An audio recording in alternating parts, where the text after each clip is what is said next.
ओम श्री परमात्मने नमः।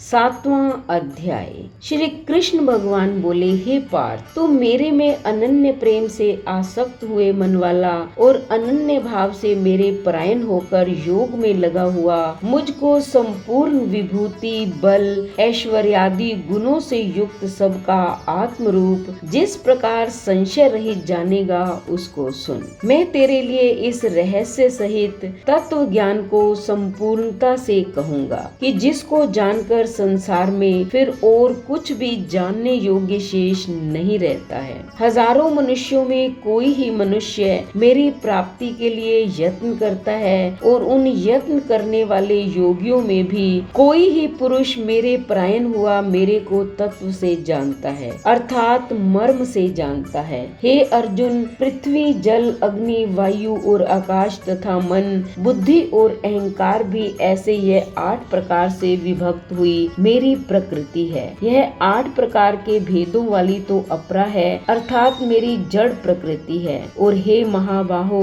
इससे दूसरी को मेरी जीव रूपा परा अर्थात चेतन प्रकृति जान कि जिससे यह संपूर्ण जगत धारण किया जाता है। हे अर्जुन, तू ऐसा समझ कि संपूर्ण भूत इन दोनों प्रकृतियों से ही उत्पत्ति वाले हैं और मैं संपूर्ण जगत का उत्पत्ति तथा प्रलय रूप हूँ, अर्थात संपूर्ण जगत का मूल कारण हूँ। इसलिए हे धनंजय, मेरे से सिवा किंचित मात्र भी दूसरी वस्तु नहीं है। यह संपूर्ण जगत सूत्र में सूत्र के मणियों के सदृश मेरे में ही गुथा हुआ है। हे अर्जुन, जल में मैं रस हूँ तथा चंद्रमा और सूर्य में प्रकाश हूँ और संपूर्ण वेदों में ओंकार हूँ तथा आकाश में शब्द और पुरुषों में पुरुषत्व हूँ। पृथ्वी में पवित्र गंध और अग्नि में तेज हूँ और संपूर्ण भूतों में उनका जीवन हूँ, अर्थात जिससे वे जीते हैं वह मैं हूँ और तपस्वियों में तप हूँ। हे अर्जुन, तू संपूर्ण भूतों का सनातन कारण मेरे को ही जान। मैं बुद्धिमानों की बुद्धि और तेजस्वियों का तेज हूँ। हे भरत श्रेष्ठ, मैं बलवानों का आसक्ति और कामनाओं से रहित बल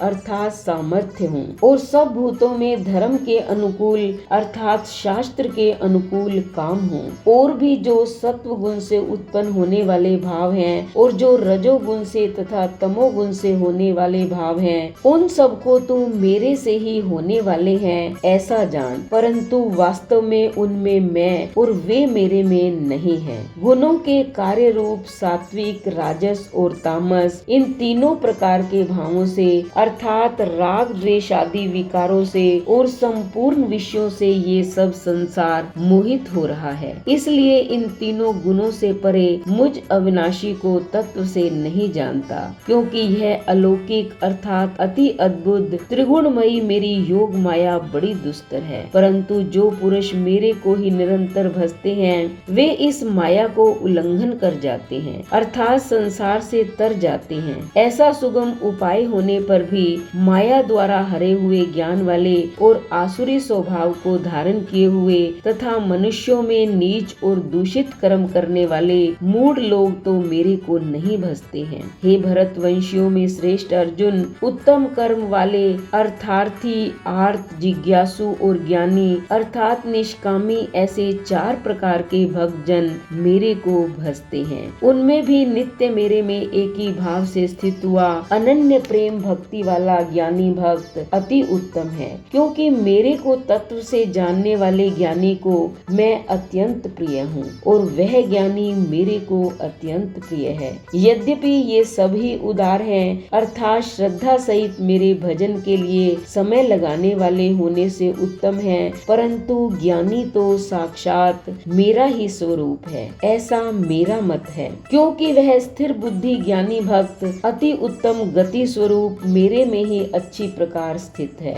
जो बहुत जन्मों के अंत के जन्म में तत्व ज्ञान को प्राप्त हुआ ज्ञानी सब कुछ वासुदेव ही है, अर्थात वासुदेव के सिवा अन्य कुछ है ही नहीं, इस प्रकार मेरे को भजता है वह महात्मा अति दुर्लभ है। हे अर्जुन, जो विषयासक्त पुरुष हैं वे तो अपने स्वभाव से प्रेरे हुए तथा उन भोगों की कामना द्वारा ज्ञान से भ्रष्ट हुए उस नियम को धारण करके अर्थात जिस देवता की पूजा के लिए लिए जो जो नियम लोक में प्रसिद्ध हैं, उस नियम को धारण करके अन्य देवताओं को भजते हैं अर्थात पूजते हैं। जो जो सकामी भक्त जिस जिस देवता के स्वरूप को श्रद्धा से पूजना चाहता है, उस भक्त की मैं उस ही देवता के प्रति श्रद्धा को स्थिर करता हूँ। वह पुरुष उस श्रद्धा से युक्त हुआ उस देवता के पूजन की चेष्टा करता है और उस देवता से मेरे द्वारा ही विधान किए हुए उन इच्छित भोगों को निस्संदेह प्राप्त होता है। परंतु उन अल्प बुद्धि वालों का वह फल नाशवान है तथा वे देवताओं को पूजने वाले देवताओं को प्राप्त होते हैं और मेरे भक्त चाहे जैसे ही भजें, शेष में वे मेरे को ही प्राप्त होते हैं। ऐसा होने पर भी सब मनुष्य मेरा भजन नहीं करते। इसका कारण यह है कि बुद्धिहीन पुरुष मेरे अनुत्तम अर्थात जिससे उत्तम और कुछ भी नहीं ऐसे अविनाशी परम भाव को अर्थात अजन्मा अविनाशी हुआ भी अपने माया से प्रकट होता हूँ, ऐसे प्रभाव को तत्व से न जानते हुए मन इंद्रियों से परे मुझ सच्चिदानंद घन परमात्मा को मनुष्य की भांति जन्म कर व्यक्ति भाव को प्राप्त हुआ मानते हैं। अपनी योग माया से छिपा हुआ मैं सबके प्रत्यक्ष नहीं होता हूँ, इसलिए यह अज्ञानी मनुष्य मुझ जन्म रहित अविनाशी परमात्मा को तत्व से नहीं जानता है अर्थात मेरे को जन्मने मरने वाला समझता है। हे अर्जुन, पूर्व में व्यतीत हुए और वर्तमान में स्थित तथा आगे होने वाले सब भूतों को मैं जानता हूँ, परंतु मेरे को कोई भी श्रद्धा भक्ति रहित पुरुष नहीं जानता। हे भरतवंशी अर्जुन, संसार में इच्छा और द्वेष से उत्पन्न हुए सुख दुख आदि द्वंद्व रूप मोह से संपूर्ण प्राणी अति अज्ञानता को प्राप्त हो रहे हैं, परंतु निष्काम भाव से श्रेष्ठ कर्मों का आचरण करने वाले जिन पुरुषों का पाप नष्ट हो गया है, वे राग द्वेष आदि द्वंद्व रूप मोह से मुक्त हुए और दृढ़ निश्चय वाले पुरुष मेरे को सब प्रकार से भजते हैं। जो मेरे शरण होकर जरा और मरण से छूटने के लिए यत्न करते हैं, वे पुरुष उस ब्रह्म को